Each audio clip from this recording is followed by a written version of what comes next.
सती माता के दूसरे जन्म में वह बनी थी पार्वती। अब माता सती देवी पार्वती के रूप में पुनर्जन्म लिया क्यों और कहाँ और कैसे लिया? सती माता अपने दूसरे जन्म में जब पार्वती बनी तब वह दक्ष के बाद सती ने हिमालय के राजा हिमवान और रानी मैनावती के यहाँ जन्म लिया।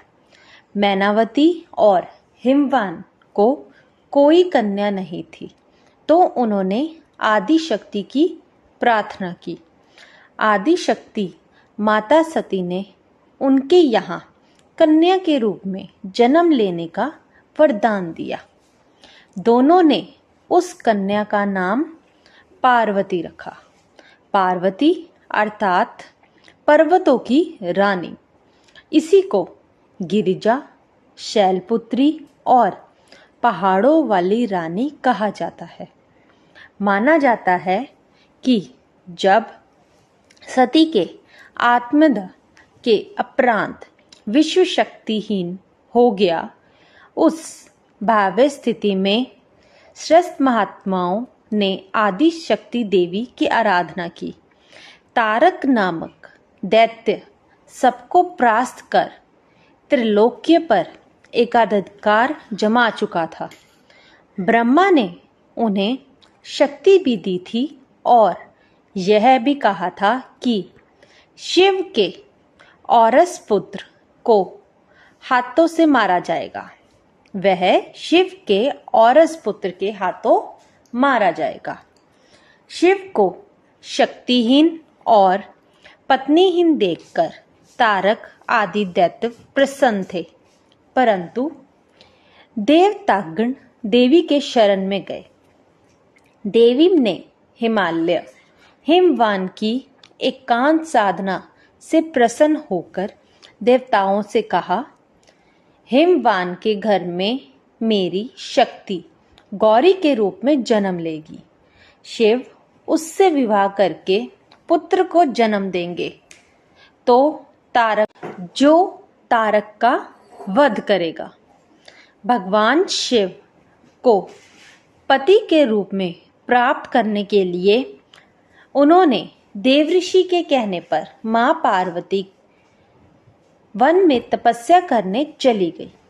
भगवान शंकर ने पार्वती के प्रेम की परीक्षा लेने के लिए सप्त ऋषियों को पार्वती के पास भेजा। सप्त ऋषियों ने पार्वती के पास जाकर उन्हें हर तरह से यह समझाने का प्रयास किया कि शिव औगड़, अमंगल, वेशभूषाधारी और जटाधारी है। तुम तो महान राजा की पुत्री हो, तुम्हारे लिए वह योग्य वर नहीं है। उनके साथ विवाह करके तुम्हें कभी सुख की प्राप्ति नहीं होगी।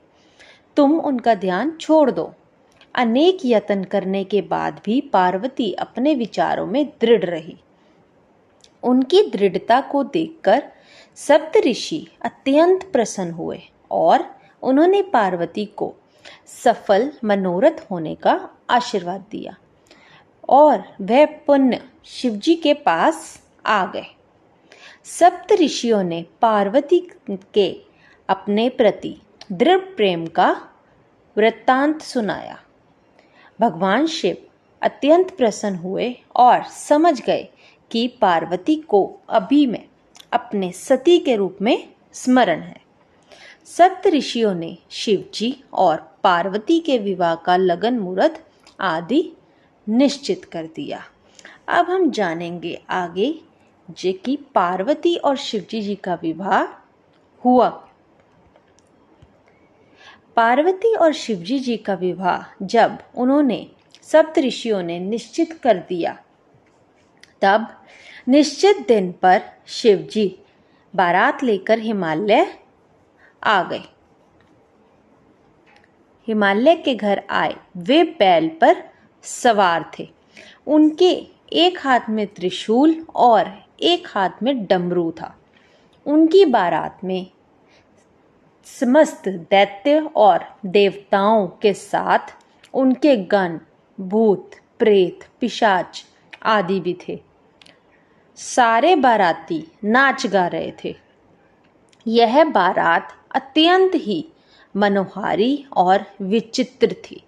इस तरह शुभ घड़ी और शुभ मुहूर्त में शिव और पार्वती का विवाह हो गया और वह शिवजी और पार्वती दोनों साथ में अपने धाम कैलाश पर्वत पर चले गए।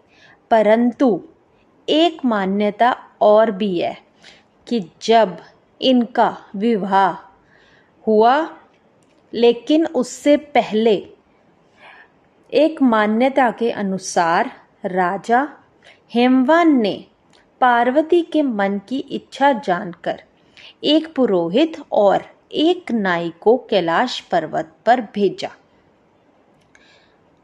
वह कैलाश पर्वत पर भेजकर शिव से अपनी पुत्री का विवाह प्रस्ताव लेके गए।